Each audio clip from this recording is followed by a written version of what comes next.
नमस्कार। उदयपुर डी के न्यूज़ में आपका स्वागत। उदयपुर ब्रेकिंग। जिला कलेक्टर नमित मेहता पहुंचे उदय सागर कैचमेंट क्षेत्र के गांवों में अतिवृष्टि से प्रभावित इलाकों का कर रहे अवलोकन। प्रभावित इलाकों के रहवासियों से कर रहे मुलाकात।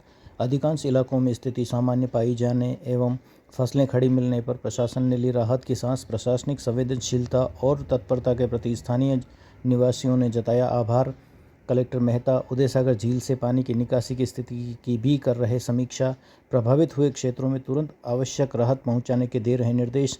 एसडीएम अबुल्ला साई कृष्णा, एसी जल संसाधन विभाग मनोज जैन समेत विभागीय अधिकारी हैं मौजूद।